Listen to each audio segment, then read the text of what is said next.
Neste vídeo falaremos sobre um tema muitas e muitas vezes repetido nos últimos dias. Com tanta coisa acontecendo no Brasil, por que os militares não derrubam o governo e assumem logo de uma vez os rumos do nosso país? Com a paralisação dos caminhoneiros, surgiu novamente no nosso país o clamor pela intervenção militar, algo que é mais ou menos sazonal, surgindo e ganhando força conforme o nível da crise. De acordo com algumas pesquisas, mais de 1/3 da população nacional vê com bons olhos uma intervenção dos militares. São pessoas que, assim como eu e você, já estão cansadas da situação que vive o nosso país. Um país cada vez mais mergulhado na violência e paralisado pela corrupção. Um país com potencial de ser uma das maiores potências do mundo em todas as áreas, mas que insiste em derrapar e em não avançar. Impossível não se indignar e pedir por mudanças profundas em tudo isso. Mas então, por que a intervenção militar não começa logo? Se tantas pessoas pedem e apoiam a intervenção, qual a dificuldade dos militares derrubarem o governo e assumirem o comando do nosso país? As dificuldades são muitas, e aquilo que eu vou expor aqui não é uma opinião pessoal, é apenas a apresentação dos fatos como eles são. Se você apoia ou não a intervenção, o meu objetivo com esse vídeo não é mudar a sua opinião, é apenas o de esclarecer certas informações erradas que circulam por aí, e também demonstrar o quanto uma intervenção militar é difícil e complexa, e não me refiro apenas aos aspectos legais da coisa. O principal argumento dos que defendem a intervenção é que se o povo clamar, o exército estará agindo dentro da legalidade ao derrubar o governo pela força das armas, a chamada intervenção militar constitucional, mas isso não existe.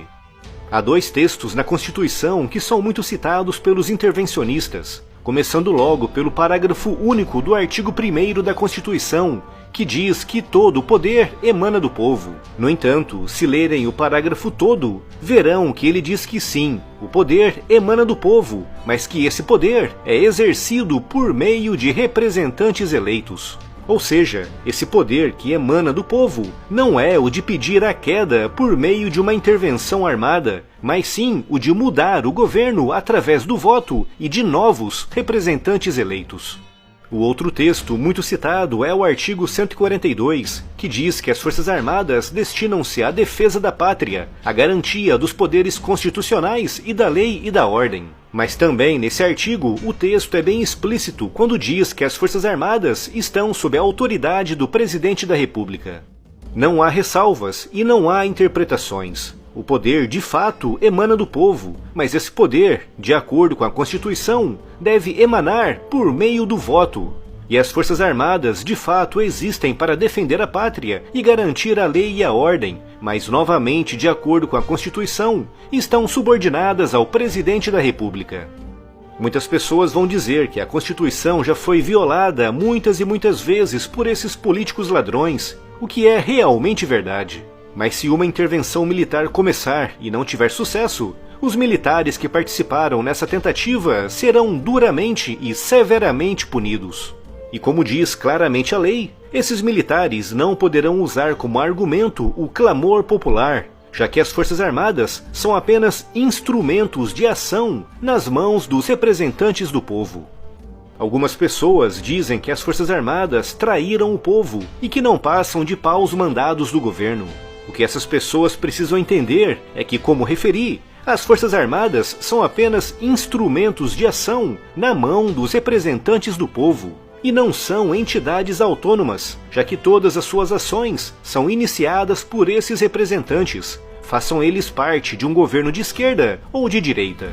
Pedir e clamar pela intervenção militar não dará às Forças Armadas a legalidade para derrubar o governo pela força das armas. E isso também nos leva a um outro ponto, o choque frontal contra 2 pilares fundamentais dos militares, a hierarquia e a disciplina.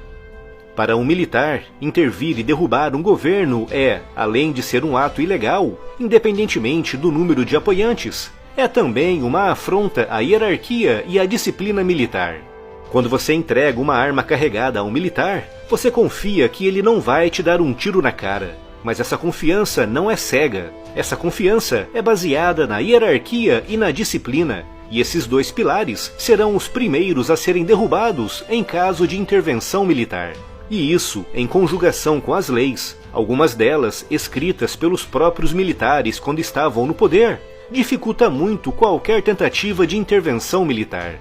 Mas independentemente de tudo isso, muitas pessoas dizem que as Forças Armadas deveriam se posicionar contra o governo e a favor do povo, ignorando leis que apenas protegem os bandidos, e que deveriam sim intervir, derrubar o governo, suspender a Constituição e substituir aquele texto por algum outro qualquer, o que transformaria um ato ilegal em algo perfeitamente legal. Mas isso também tem dificuldades, já que uma ordem desse tipo deve partir sempre do alto comando das Forças Armadas e deve ser algo coordenado com os comandos regionais espalhados pelo país. Caso contrário, o risco de um confronto entre militares é real. E depois disso tudo, há também a questão da governação do país na fase pós-intervenção. A corrupção está espalhada por todos os setores da sociedade, e se o objetivo é uma ruptura mesmo completa, os militares terão que substituir juízes, promotores, assessores, sanear ministérios, secretarias, controlar e eventualmente fechar partidos políticos e, é claro, afastar opositores da intervenção.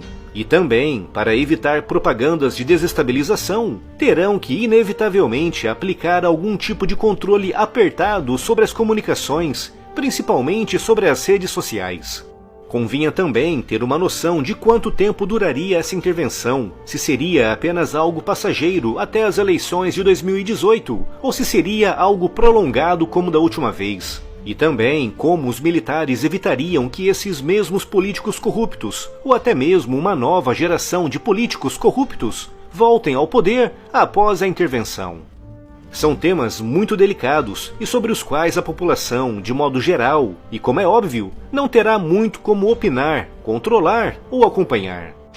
Espero que tenha ficado bem evidente que o meu objetivo com esse vídeo não foi o de demonstrar antipatia ou simpatia por nenhum lado, mas apenas o de esclarecer e corrigir certas informações erradas que circulam por aí, e também o de demonstrar que uma intervenção militar, mesmo com o respaldo de uma parte significativa da população, é algo muito complexo e bastante delicado de ser feito. Os pedidos de intervenção militar que vemos por aí são o resultado do desespero da população diante desse desgoverno que afunda cada vez mais o nosso país. Mas entendam que se os militares não fizeram isso até agora, é por uma série de motivos muito fortes.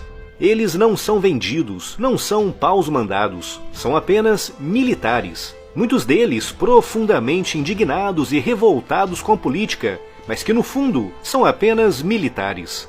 Já nós, os civis, pelo contrário, temos um poder de intervenção muito maior nas mãos, e você sabe qual é.